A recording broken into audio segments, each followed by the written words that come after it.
Selamat siang, Kak. Selamat siang.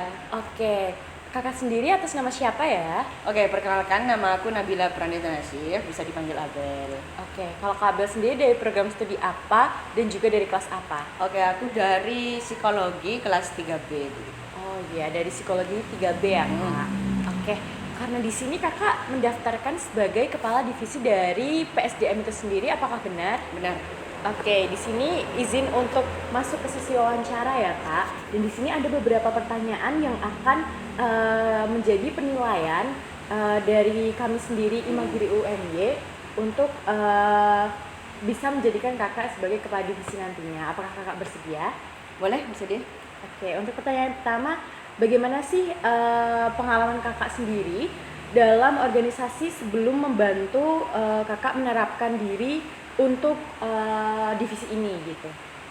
Oke, pengalaman organisasi sebelumnya ini pernah menjadi bagian dari divisi PSDM juga, yang dimana saya sendiri itu masih belum menjabat sebagai kepala divisi, tapi saya mendapatkan beberapa pengalaman, beberapa pelajaran gitu yang bisa saya dapat dari divisi PSDM ini yang sebelumnya itu. Jadi kenapa saya sangat bertekad untuk ada di kepala divisi PSDM Magiri ini, karena menurut saya udah memiliki cukup banyak pengalaman gitu. Jadi Kakak merasa cukup banyak pengalaman seperti itu. Betul.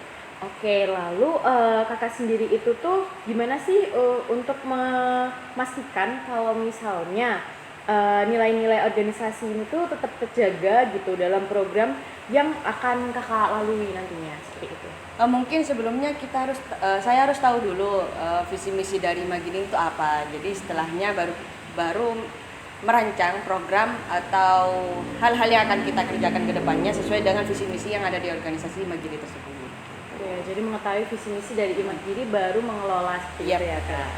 Oke, lalu kalau untuk Kakak sendiri bisa nggak nih menceritakan momen ketika Kakak menghadapi tantangan besar dalam memimpin sebuah tim gitu. Terus juga tolong diceritain bagaimana Kakak itu tuh mengatasinya seperti itu. Terus juga apa sih tantangannya itu sendiri gitu.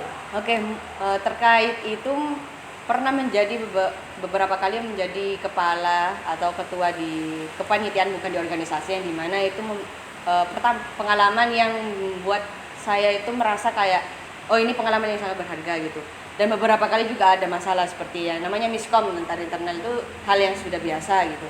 Terus juga mungkin karena kurangnya responsibilitas dari anak-anak saya itu yang bikin kayak kekurangan lah, mengalami hambatan ketika saya menyampaikan informasi ke dalam grup tersebut gitu. Jadi cara mengatasinya mungkin ya lebih dikomunikasikan lagi, komunikasinya lebih diterbukakan lagi. Jadi semacam saya sendiri merangkul lah beberapa mereka itu untuk ayo kita lebih respon lagi, lebih aktif lagi begitu. Dan hasilnya sekarang juga mereka sudah mulai membaik gitu daripada yang sebelumnya. Jadi untuk masalahnya dalam tim sendiri mungkin kayak ada miskom seperti itu. Terus untuk mengatasinya juga dan cara pendekatan. Lalu untuk hasilnya juga mereka lebih better gitu ya, Kak. Oke. Terus kalau menurut Kakak sendiri nih, apa yang ngebuat seseorang menjadi pemimpin yang efektif gitu? Terus juga dalam berorganisasi yang beragam tuh bisa efektif gitu. Oke, menjadi kepala yang efektif itu mungkin ini aja sih, bisa membagi waktunya antara tugasnya sebagai kepala dan juga tugasnya sebagai mengayomi anak-anaknya. Karena mau gimana pun juga kita sebagai kepala juga harus dekat dengan staff-staff kita sendiri gitu. Karena gimana pun ya yang lebih banyak bekerja juga mereka gitu. Sebagai kepala divisi kemungkinan mungkin tugasnya nggak sebanyak staff-staffnya, tapi kita juga menjadi jembatan lah antara dari divisi tersebut ke Imagirinya sendiri begitu. Oke, jadi lebih ke pendekatan anak-anak lagi ya, dan juga kayak memantau gimana sih kerja mereka seperti itu. Lalu gimana Kakak sendiri itu tuh mendukung keberagaman dalam inklusivitas di divisi PSDM itu sendiri, Kak? Oke, mungkin namanya juga Imagiri ya. mungkin nggak cuma dari psikologi aja tapi juga dari program studi yang lainnya gitu. Mungkin untuk menjaga inklusivitas tersebut ya kita sebagai kepala divisi juga harus bisa merangkul semuanya gitu, nggak yang cuma hanya ada psikologi aja, nggak. Jadi yang ada dari ilkom atau dari tata boga, misalnya mereka butuh rangkulan dari kita ya udah kita rangkul gitu, walaupun kita berbeda program studi di universitas begitu. Jadi nggak membeda-bedakan ya, Ya, kalian tetap betul. merangkul satu sama lain. Terus kalau misalnya dalam konteks tim gitu ya kak, yang terdiri dari beberapa latar belakang gitu, gimana sih kakak memastikan setiap anggota dapat berinteraksi secara maksimal? Oke, mungkin dari situ pemantiknya adalah kepala divisinya dulu ya. Kepala divisinya dulu harus bisa memantik gimana caranya membangun komunikasi di dalam divisi tersebut gitu. Karena mau gimana pun apa ya, ibu dari staf divisi tersebut ya adalah kepala divisinya. Jadi sebagai kepala divisi harus bisa membuka komunikasi dulu, membangun kekeluarganya dulu, baru kita bisa membangun komunikasi di dalamnya gitu. Jadi membangun komunikasi, terus juga menjalin relasinya seperti itu supaya lebih erat kekeluargaannya dan menyatukan gitu ya kak. Terus apa aja sih yang untuk menjadikan kakak itu tuh melamar posisi ini? Apa yang membuat kakak ingin melamar di posisi kepala divisi dari PSDM itu sendiri? Terus juga bagaimana posisi ini sesuai dengan sisi dari pribadi kakak sendiri gitu? Oke, kenapa saya termotivasi untuk menjadi atau melamar sebagai kepala divisi PSDM Magiri ini? Karena beberapa kali juga saya berada di lingkungan atau nggak jauh lah dari yang berkegiatan dengan PSDM gitu. Dari organisasi sebelumnya, dari kepanitiaan juga saya sendiri juga memiliki cukup banyak pengalaman gitu untuk menjadi sebuah kepala divisi di PSDM ini. Dan saya termotivasi karena dari kepribadian saya sendiri juga orangnya suka untuk sekali mendengarkan cerita-cerita orang, apalagi PSDM ini kan nanti mungkin aku akan membuat semacam program yang namanya konseling sebaya gitu.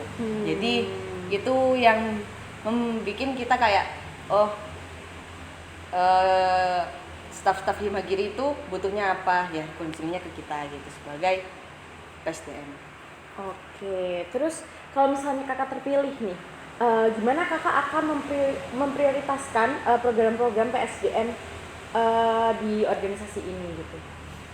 Mungkin lebih ke ini ya, program kerja yang utama kita kita jalankan terlebih dahulu.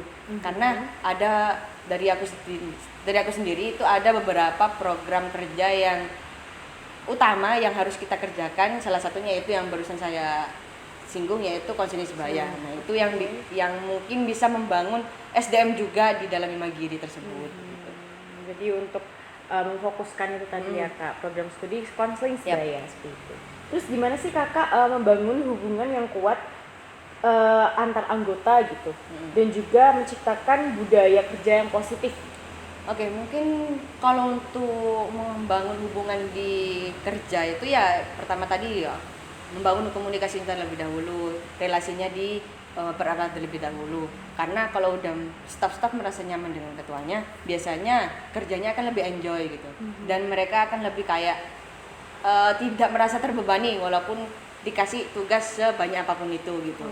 Mereka akan merasa enjoy dan merasa kayak ya udah kita bekerja dari hati ke hati gitu. Terus agar mereka tetap konsisten ya mungkin setiap kali mereka berhasil mendapatkan